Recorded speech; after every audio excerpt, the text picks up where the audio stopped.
tarde. Hoje nós vamos falar sobre o uso do cotonete, tá? Uma pergunta frequente no consultório. Doutor, eu posso usar a haste flexível ou o cotonete? Bom, é muito comum, né, até os próprios médicos não indicarem o uso do cotonete, porque as complicações decorrentes de um trauma pelo uso do cotonete podem ser graves, tá certo? Então existe uma conversa em nosso meio que o ouvido se limpa com o cotovelo, não é?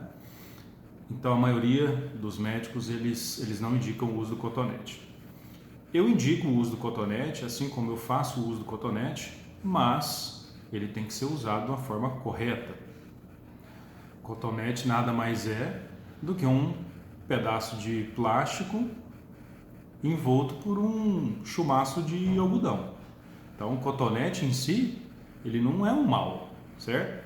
O mal é o que você faz com o uso do cotonete. Então o cotonete, se você usar ele no olho, pode te cegar, se você enfiar forte no nariz, pode sangrar, e se usar errado no ouvido, ele pode perfurar o tímpano.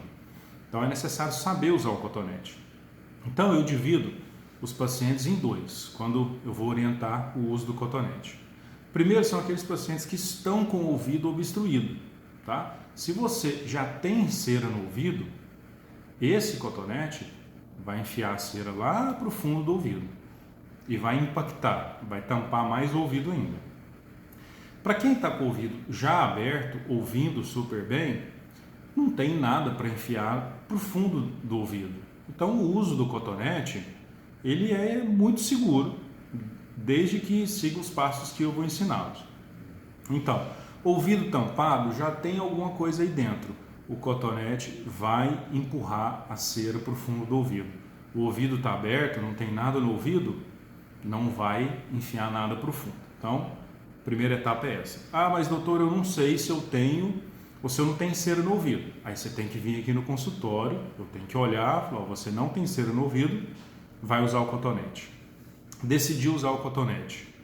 Bom, uma forma segura de usar o cotonete é utilizar ele limpar a parte só externa do ouvido, tá certo? Como que faz isso? Sabe aquele local que tem muito cabelo em pessoas já de idade? É ali que serve o cotonete. O cotonete não serve para limpar o ouvido lá dentro. Ele serve para limpar o ouvido até onde o algodão entra.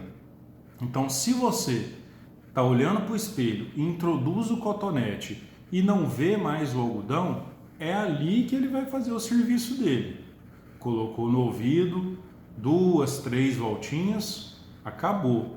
Se ele não limpou a cera de todo o ouvido, você limpou a cera da parte de fora do seu ouvido. Então, só de limpar a cera dessa região, você já está permitindo que não ocorra a obstrução do ouvido por acúmulo de cera. Pode ser que produza cera lá no fundo do ouvido? Sim, mas lá a gente não vai mexer no fundo do ouvido. A gente vai atuar só na parte externa do ouvido, tá certo? Como que usa isso aqui? Você tem que ser responsável com o uso do cotonete. Você não pode usar um cotonete sentado no sofá, vendo jogo de futebol, escovando os dentes na pia e limpando o ouvido. Não pode. A atividade de limpar o cotonete, ela é única. Então, sempre tenha o cuidado de estar olhando no espelho e vendo que tanto que você está introduzindo. Não introduza cotonete no fundo do ouvido, certo? Então, todo mundo já aprendeu essa parte. Tome muito cuidado, porque às vezes na porta do banheiro, ela não está trancada, ou tem criança em casa, está com um cotonete no ouvido, abre a porta, bateu na mão, acidente. Muitas pessoas esquecem que estão com cotonete no ouvido e saem andando na casa com cotonete no ouvido. Então, acorda de manhã, escova seus dentes, toma seu banho, vai limpar o ouvido com cotonete, é um evento único, concentrado, sem ninguém perto de você, para não ter acidente com isso aqui. Porque o acidente com cotonete pode romper a membrana timpânica, pode te dar muita tontura, pode sangrar o ouvido, dar muita dor, perder a audição. Então é um procedimento muito simples, mas que tem que ter responsabilidade para ser executado, tá certo? Então, essa é a dica que eu dou para vocês, tá? Em relação a isso, para adulto, né, gente? Isso aqui não estou falando para criança sair fazendo isso em casa, sozinha, de jeito nenhum. Então, esse é um uso responsável de cotonete. Se for utilizar, se for limpar, faça-o, mas de forma responsável, tá bom? Um abraço para todo mundo, fiquem todos com Deus e até o próximo vídeo.